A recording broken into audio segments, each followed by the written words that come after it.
good evening, and TGIF when it comes to the world generally, but particularly the world of sports. Welcome to the Afia Sports Preview Square on Afia TV. Of course, we are still on the frequencies channel 254 DSTV, channel 17 Go TV, and channel 748 Free TV. It is great to be here to witness the first Afia Sports Preview Square in the month of November, because today is the 7th day of the month of November, the year of our Lord 2025. Welcome, guys, and I know it's going to be a splendid weekend indeed. If you're in this part of the world, in the southeastern part of Nigeria, one of the major things that's happening is that there's going to be an election in one of the most notable states, Anambra State, and that's tomorrow. And for that reason, there will be no sports show tomorrow, because we're going to be focusing on the Anambra elections, and we need undivided attention because of the sensitivity of that election. But having done that, we're here today to talk about the world of sports, everything that's happened, both views, previews, and reviews, and everything in between. Welcome to the show. I remain your host, CC Emechebe, popularly known as CC the Rabbi. And I'm not doing this alone today. I have by my side the ever-present, ever-elegant queen, a queen indeed in more ways than one, Queen Chioma Chikeze, who is a sports analyst and a very, very sound one at that I'm always pleased to have grace this occasion. Whichever kind of sports show we have, you always respond. Thank you very much for being with us. Yeah, it's nice to always be here to do this with you. It's a loving experience whenever I am here, and I am always delighted to be here to do this with you, Sisi. And like you said, it's going to be a wonderful weekend after the midweek, how will I put it now? Esther says for certain clubs, it's going to be a beautiful weekend to go into different club football. Let's see if there will be a replica of what transpired over the midweek, and some teams, especially looking at the Premier League, with the most outstanding encounter being Liverpool, and that's Manchester City hosting Liverpool. But in all, it's great to be here to talk football and sports in general on the show today. It is indeed great to have you here. Talking about the midweek that just happened. Of course, Manchester United can't relate, but let's just leave that to slide for now. That was just me being playful. But anyway, we'll go straight to the headline. The headline news. We have headline news. First of all, we start from the NPFL. In the NPFL, the Nigerian Premier Football League, it's sort of gone from bad to worse for the defending champions of the Nigerian Premier Football League, and that's Remo Stars. Remo Stars, unfortunately, it seems as though that defeat that they suffered, scratch that shellacking that they suffered at the hands of the Mamelodi Sundowns, the South African side, Pretoria-based side in South Africa, one-time champions of Africa, that is the CAF Champions League, blasted them 7-1. I think maybe they've not really recovered, because they've been going on a losing spree since that time, unfortunately. And Remo Stars, the latest part of the losing spree had to do with their loss to Nasarawa United 2-1. They lost in a rescheduled round 10 game in the NPFL. So they lost that game. That was one of two games that were in hand, that were played in the NPFL this past week. The other being the rescheduled round 9 game between Bendel Insurance and Rivers United, which ended in a goalless draw. So that's quite unfortunate for Remo Stars, who are currently 17th on the log. They are in the relegation zone, and they are the defending champions. So we'll see what happens. Then the next bit of news we have from the headlines from the UCL, that's the UEFA Champions League, and who else will we talk about in the UEFA Champions League? Victor Osimhen. He makes the UEFA Team of the Week after his hat-trick. Naturally, he is the first player in the UEFA Champions League this season, 2025-2026, after 4 match days, to grab a hat-trick. He did this when he came up against Ajax of Amsterdam, and scored all 3 goals in that game, 2 penalties and a header, indeed labeling him as one of the deadliest strikers in the world of football at the moment. And speaking of that, the next headline news we have has to do with the same Ajax that lost. Ajax recently terminated the appointment of their manager, John Heitinga. John Heitinga, who was a Dutch international. That was the final straw that broke the camel's back, and Ajax of Amsterdam parted ways with John Heitinga, and right now they're looking for a new manager. But there is a very strong indication that a leading candidate, though it's not yet confirmed, we'll give you more information when it comes, is the man that you see on the screen, the former Ajax manager and one of the most successful in their recent history, Erik Ten Hag, the former manager of Manchester United also. Now that's a very, very big one indeed. We're going to see whether Ten Hag is going to make a sensational return to the Johan Cruyff Arena in Amsterdam to manage this Ajax of Amsterdam side. It must be noted that Ten Hag has been out of a job ever since he was dismissed by Bayer Leverkusen just after 3 games or so in the German Bundesliga. And that's the size of the package for the headlines. We go straight to match week 12 in the NPFL. Charity always begins at home. And we're looking at the NPFL. Match week 12, we're going to give you a roster of what's going to go down in match week 12. Tomorrow being Saturday, the 8th of November, the year of our Lord 2025. Has just one game, and that's going to be Cathedral United against Barao FC. That's a Northwestern derby. Then every other game is going to be played. Well, most other games will be played on Sunday. We're going to have, of course, the major standout feature. We'll talk about that in a bit, and that's the Abia Derby, where Abia Warriors, Abia Warriors, will, led by the manager Imam Amapakabo, will be playing host to their Abia rivals. That is Eimba of Aba. The People's Elephant, Stanley Eguma's side, are going to be taking that short trip to play against Abia Warriors. Then Rangers International, the Flying Antelopes, here in 14, the Cathedral, will be playing host to 3SC, Shooting Stars of Ibadan. While Kano Pillar, Same Sugida, will be playing host to Bayelsa United, and the Nasarawa United in the Battle of Uniteds will be playing host to Kwara United. Then we're also going to see Warri Wolves playing host to Ikorodu City, while Wiki Torres will round up proceedings on Sunday, I beg your pardon, when they play host to Niger Tornadoes. That is another Northern derby.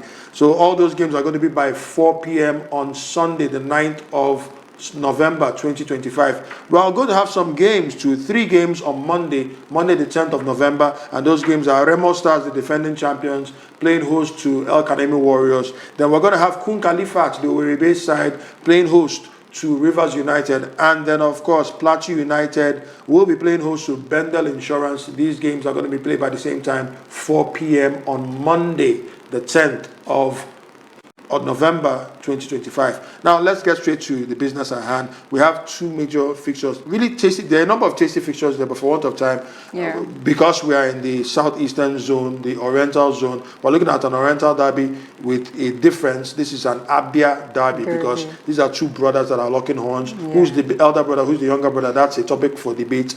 They always do that within themselves. Brothers have a way of sorting out their problems together. But we know that there's going to be a very, very hot rivalry between Abia Warriors and Eimba. Now, for the record, Abia Warriors are looking very good in the NPFL on the table right now. They're second on the log, just a point behind Nasarawa United, who reclaimed their spot after winning Remo Stars in that game in hand. But if you have to go a bit further down and see where Eimba are, they are 7th on the log with 16 points, which is 5 points off the pace, 5 points behind their Abia rivals. How do you see this game? And it's going to be a clash between 2 outstanding managers who are very tactically astute. You're looking at Imam Ambapakabo, who is a winner of the NPFL. He did that in 2016 with the Flying Antelopes Rangers, and Stanley Eguma, who is one of the most seasoned of managers around the block. What's the rivalry spirit that is there? Because normally whenever you have a derby, sometimes you throw form out of the window. Are we going to see the same thing in this Abia Derby? Sisi, I'm trying to see the possibility of seeing that in the Abia Derby. Yes, it's a derby. Forms most times does not count and all of those. But you look closely at what these 2 sides are doing this season. You wouldn't just put it there. You would. Personally, I would put Abia Warriors ahead of whatever Eimba is doing. No disrespect to Stanley Eguma and what he has achieved so far in the NPFL, but I feel like sometimes as a manager, there's a level you get to in a particular league, especially in this part of the world where we kind of sort of rotate managers within. I felt like it was really time for Stanley Eguma to take out some time, probably go take a refresher course, go on sabbatical, come back afresh, because right now I feel like he's known.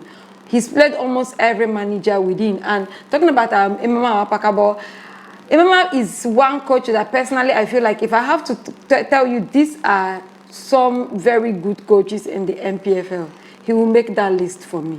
He is one of those experienced, well-articulated, very upward, coaches in the NPFL. So I would say that it will be difficult for Eimba, saying that it's a derby game, and seeing how Eimba has, managed so far in the season. This is a side that couldn't even defeat a Kun Khalifa that just, got promoted from the NNL and coming into the NPFL. How much more facing a seasoned coach and his boys in Abia Warriors. And if you also watch how Abia Warriors are playing so far this season, you would know that that's a side that have something up front. They know what they are chasing. It's not a fluke that they are currently second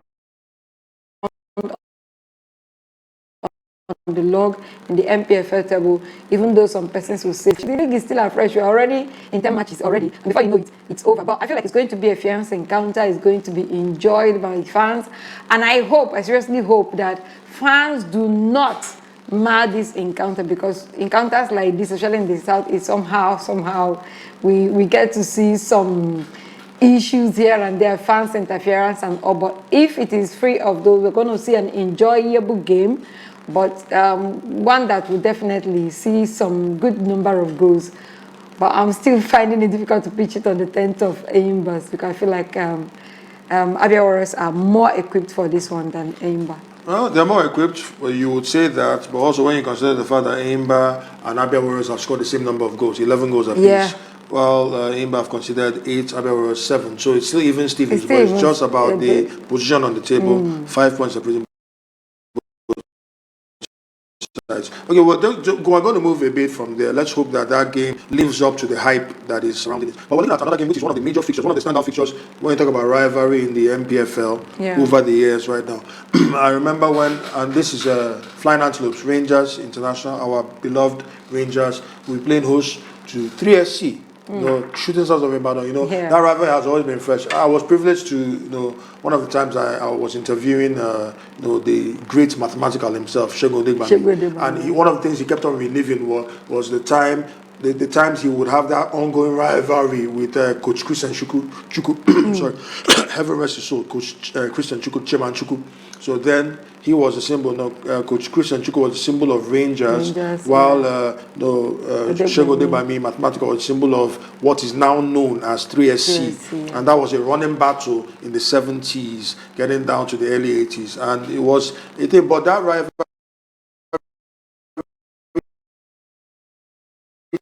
seems to have been watered down a little bit ever since the emergence of the NPFL. You talk about Kano Pillars over the years, talk about Rivers United, Plateau United, even Akwa United in their own good day, and so on and so forth. But this, just talk me through in a couple of minutes, does this game still have a little bit of the significance it used to have in yesteryears?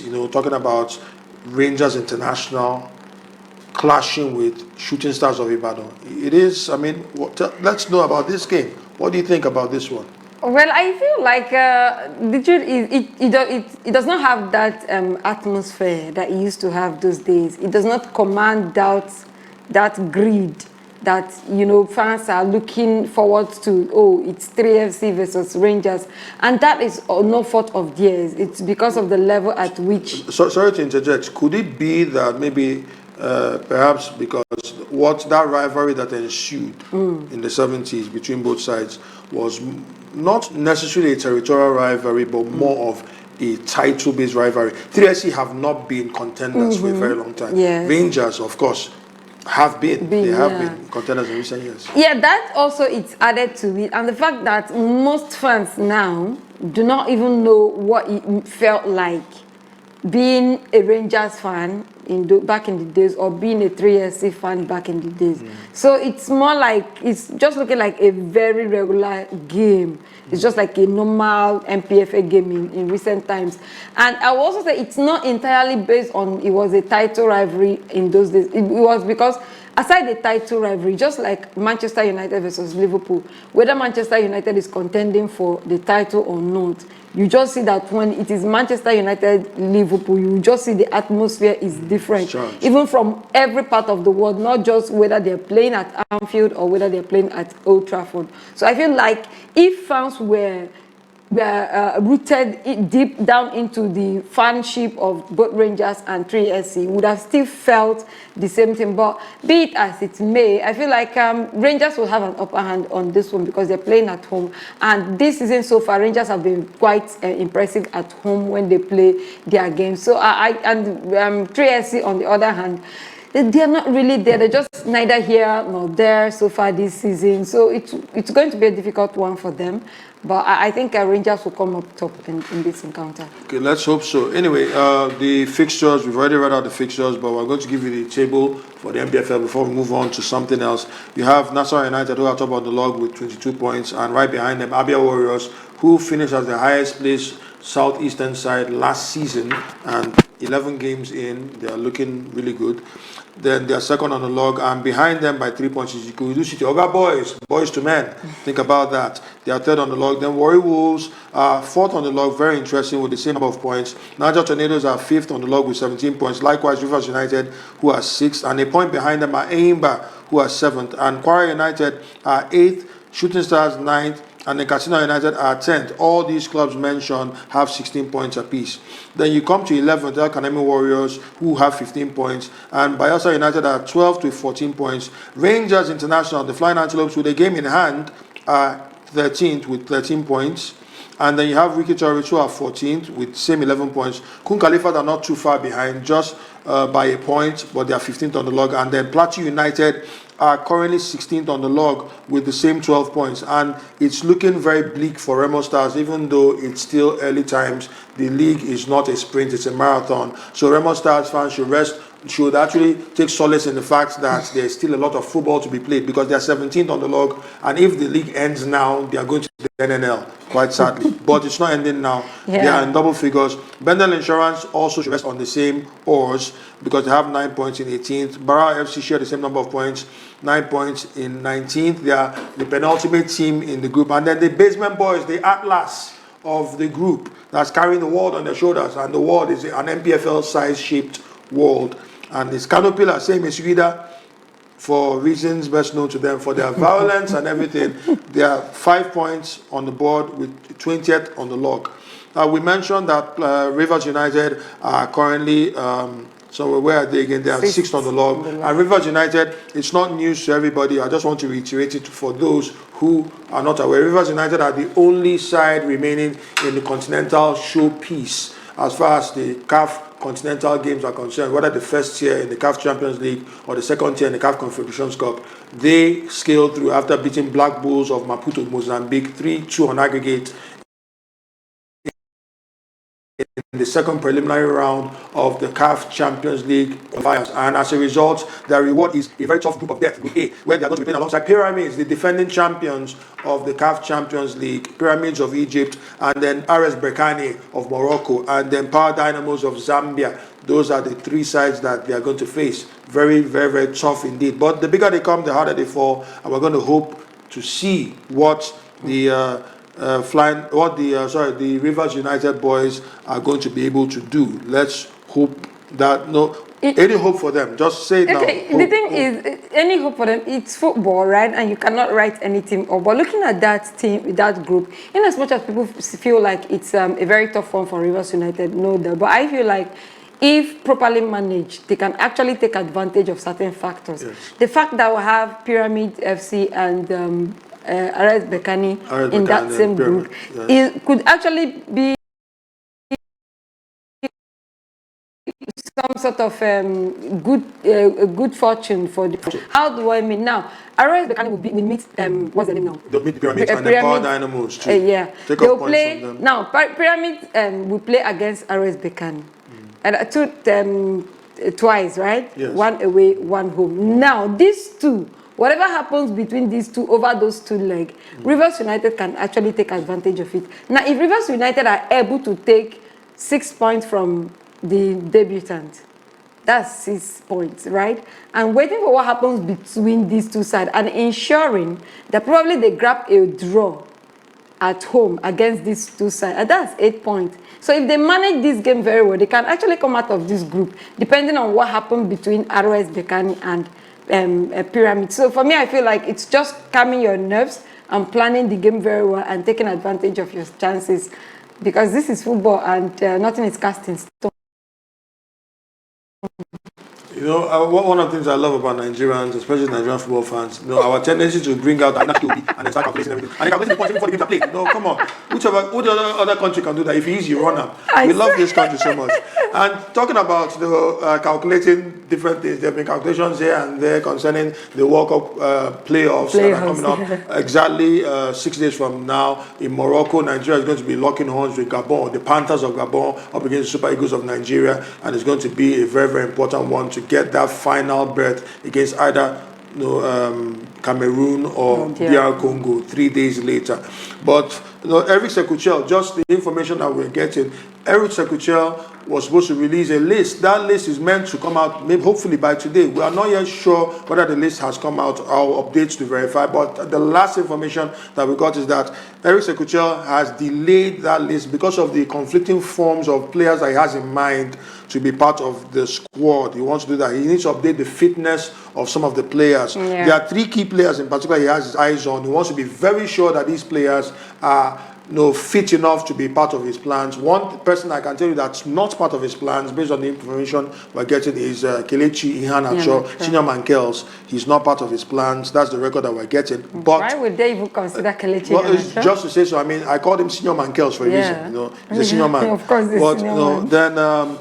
But there are 3 key players that Eric Chelle is looking at. There are a bit of doubts about their fitness, but we need to see whether that will work in favor of Nigeria, and then eventually they are passed as fit. And there are indications that they may be passed as fit. We're looking at, of course, Sam Ochukwueze of Fulham. He's playing in Fulham. He's been doing brilliantly well when he's fit, and hopefully he'll be part of that. He's experiencing a renaissance. Then Rafael Onyedika, who played a very solid game in that 3-all draw, that 6-goal thriller against Barcelona when Club Brugge met them in the Champions League match week 4. And then another player that you're looking at has to be Zaidou Sanusi, the left back of FC Porto. So these are the 2 players that Eric whose fitness Eric Chelle is sweating on. You need to be very, very sure that these players are going to be ready to be included in the squad. But we'll need to watch and see. Hopefully they will be part of a very strong and competitive squad that will put the Panthers to the sword. We're hoping for that.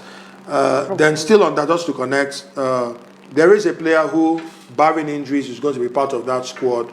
Off the back of, he's trying to find his form back. He just has 1 goal since this season started. That's because of the challenges that he was having, challenge he was having with trying to make a transfer to another club, particularly Inter Milan. I'm talking about the current African Player of the Year, Ademola Lookman. Now, Lookman's woes, at least not on the field woes, but sort of off the field, and maybe a little bit of on the field, because what happened started on the field and continued in the tunnel. In the Champions League match where they took a trip to Marseille, to the Stade de Velodrome, and played against Olympique Marseille, grabbed a win against them, there was an altercation, not very physical, apart from the grabbing of an arm, between Ivan Juric, the manager of Atalanta, and the starman himself, or former starman, based on how they're treating him lately, Ademola Lookman. And it seems that there's no love lost between these 2 gentlemen, and we need to be very, very sure of what's happening. Has Lookman played his final game in an Atalanta shirt? Has he played his final game in Bergamo? Well, we will see whether that's going to happen, but it's not looking too good, and no official statement that explains what exactly transpired has come to our notice yet. It's we don't like to see things like this. It's like the Osimhen situation in a way repeating itself. Yeah, and that's what bothers me. I felt like, first of all, it went all south at the moment. Ademola Lookman was not able to secure that move away from Atalanta to the Milan side now. And then looking at that game in that Champions League night, I mean, players do not like to be subbed, right? Especially one that feels like I still have so much to offer. Don't forget, he scored a goal in that encounter that was actually disallowed for offside, and he felt like he had something more to give in. And to be honest, he wasn't the worst player on the pitch on the night. So why substitute him? And if he's complaining or saying, making utterances, he's not the first to do that in the game of football. I mean, it was last week, right? We saw Vinicius Junior do the same thing. We didn't see Alonso going to grab him on the arm and all that. That was quite disrespectful. And this was the same coach, if I'm not mistaken, that said something last season when Ademola Lookman missed the penalty. No, that was Raspadori, his former coach. His former coach, yeah, that was the former coach, sorry. It feels like somehow the Atlanta side and Ademola Lookman has not really been, it hasn't really been so rosy with the side, but you cannot, although there were some rumors that came out of the coach saying that, okay, it was just a player-coach thing, they were going to settle it behind the cameras and all. Hopefully they settle it well and it doesn't affect their relationship, but I am really, really worried for Ademola Lookman. Even if they settle it and he gets to play, I think he will not really be given that same opportunity as we used to see in the past for Ademola Lookman. But hopefully, maybe by the January transfer window, let's see what happens. If there could be a move, just like what we saw with Osimhen. After the sagas with Napoli, they were able to give him away on loan, and the rest we can say now is history with what he's doing. So hopefully, it turns out the same way for Ademola Lookman. Yeah, we're praying so, because it's in the interest of every Nigerian sports lover, particularly football lover, who particularly wants to see the Super Eagles on that plane with the tickets to the United States of America, Canada, and Mexico. Well, we just need to keep on praying and hoping, even though hope is not a business strategy, like we always say. We'll be right back after this short break. We'll move from the African setting and then go to Europe, because a lot's been happening in Europe and also will happen in Europe, particularly in the English Premier League. Stick around. Don't touch that dial.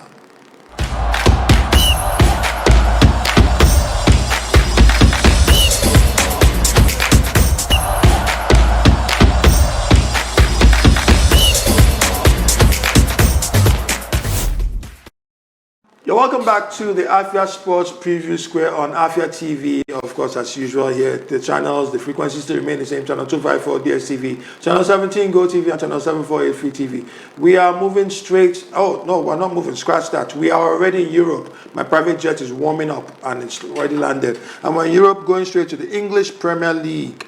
The English Premier League, we have games in the EPL, English Premier League, that will be kicking off this weekend. And in the EPL, we're just going to give you a rundown. Two major fixtures are what we're going to be looking at. But the rundown on the fixtures, you have them on the screen. We look at the early kickoff on Saturday, and that's by the Saturday, the 8th, of November, and that's going to be Tottenham Hotspur welcoming Manchester United to the Tottenham Hotspur Stadium, 1:30 p.m. That's the game. And then we're going to have, by 4 p.m. on Saturday, games between West Ham United and Burnley. That's a claret and blue derby. You know, that's what they wear in their jerseys, claret and blue, both of them. Then you have the Everton versus Fulham game, also by 4 p.m. Then one of the late kickoffs on Saturday has to be Sunderland at the Stadium of Light, facing their sternest test so far this season, where they'll welcome the league leaders, Arsenal Football Club, who are yet to concede a single goal in 8 consecutive games. So that's a major test for Sunderland,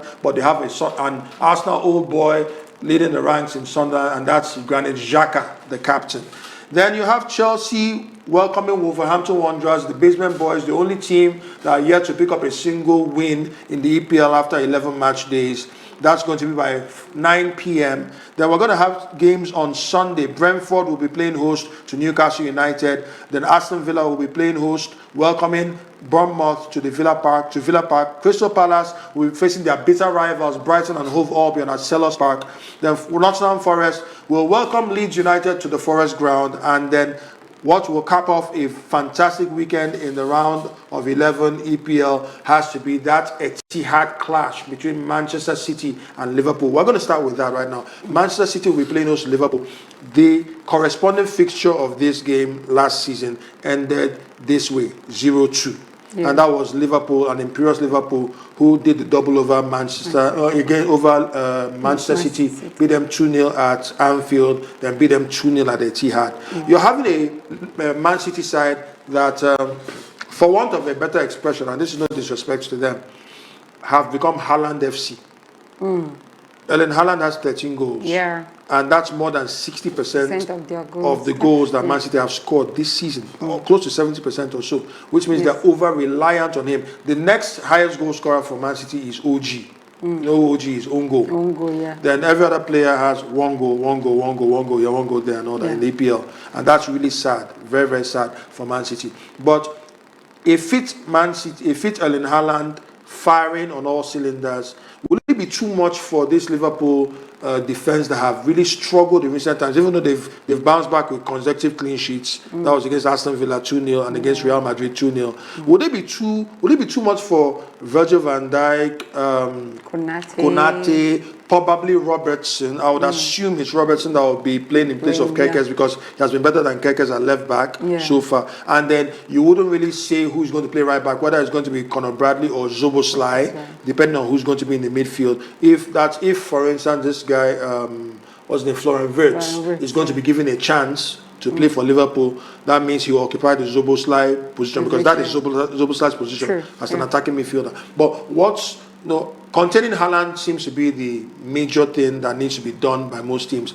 How do you think this game is going to pan out? Well, it's going to be a very dicey one for both sides because so far this season, both sides have not really been on their best. You know, we've seen Liverpool go 4 straight Premier League games without a win. They just got back their mojo against Aston Villa and then the game against Real Madrid in the Champions League. And Manchester City themselves, we also saw them scoring 4 goals past Dortmund at the weekend, midweek, sorry.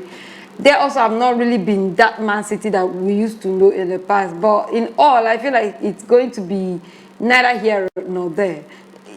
It's somehow for Erling Haaland, I don't know, he's got quite a lot going on for him in recent times. He will be a very big contention for, it will be very big for both Virgil van Dijk and Konate, especially Virgil van Dijk, to contend with, seeing that he's been exposed in recent times concerning his goalkeeping, his defensive abilities. Yeah. But in all, it's a team play, right? And if you look what has happened over the years, Liverpool has got a better of Manchester City in all encounters. I think they've had about 28 wins over Manchester City's 12 win out of 61 clash between these two sides. And Erling Haaland, like you just mentioned, is quite, if you can just stop Erling Haaland from scoring, I think you can stop Manchester City. Currently, if you find a way to stop Erling Haaland from scoring, you will definitely stop Man City because you take away, they've scored 20 goals in the Premier League. Like you said, Erling Haaland alone has scored 13 of those goals. So if you stop Haaland from scoring, it simply means it's either you score an own goal for them to help them, or they are just there, or probably just one person can just shine out of nowhere, maybe a Rodri, and which Rodri is even in doubt in this encounter. So for Liverpool themselves, they're neither here nor there, like I said. Isak, in fact, so all of their signings have not really been. They've not really shown the reason why they spent such amount of money on Someone them. will argue about Ekitike, who started well. Yeah, Ekitike started well, but only Ekitike cannot do the magic for Liverpool side. But hopefully, and then it's at Etihad. Although last season they will go with the confidence that, oh, we picked up all 3 points last season, we can do the same. But then going again that we've seen smaller team beat Liverpool. So it's just here or there. Any of these sides can actually pick it up. Hopefully we see, maybe it will end in a draw even. It will end in a draw because it's a big one. This is a match between the 2nd position and the 3rd position. Arsenal are up there with 25 points. I think City is with 19 points. Yes, that's 6 points behind. Yeah, and then Liverpool is 18 points. So the both sides want to match up with what Arsenal is doing. They want to put a chase at Arsenal. So this one wants it, this one wants it. It's left with who is more hungry on the day, and whatever happens, I think the only people who will just be wishing that it should go either way, or it should be a draw within the both sides will just be the Arsenal side now. So they could just see what they do with their own game and then run away with the points up front. Yeah, clearly. I mean, it's going to be a very interesting one indeed. And talk about interesting ones. We have seen the side that is excellent when it comes to their away form. but at home, not so much. Referring to Tottenham Hotspur, the early kickoff, by the way, they are going to be playing host to Manchester United. A resurgent Manchester United, we'll talk about that in a bit. Man United, a club I know that's dear to your heart. Yeah. Manchester United, for the first time since, I believe that should be February or so, 2024, they've won 3 consecutive Premier League games. That is a long time, close to 2 years. And Ruben Amorim finally seems to have found his mojo a little bit, and kudos to him. We'll talk about that in a little bit. But what do you see coming out of this? Remember, Tottenham Hotspur are yet to lose a single game away from home. That's going to be tested when the North London Derby comes, because that's the next game where they will play. We'll talk about that when the time comes, when the North London Derby comes, where they'll take that short trip to the Emirates Stadium. Yeah. But for now, at home, hosting teams, they've even lost to some teams that they had no business losing to at the Tottenham Hotspur Stadium. How do you think, what kind of psychological boost from this fact do you think Manchester United would have, considering the fact that they've already started doing things well, started playing as a unit?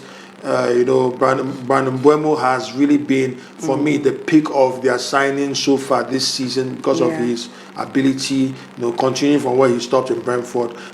Just talk me through in a couple of minutes. We don't have much time. Just about a minute or so. How do you think this game is going to go? Well, this is a very dicey one for both sides. I think this is a test of the resolve of Manchester United so far, going away to Tottenham Hotspur, who in the last couple of games, like in the last 5 games, they've just managed to, draw Tottenham Hotspur at that same Etihad. In fact, in both sides, whether they come to Old Trafford or it's at Etihad, Tottenham Hotspur has found a way to always defeat Manchester United.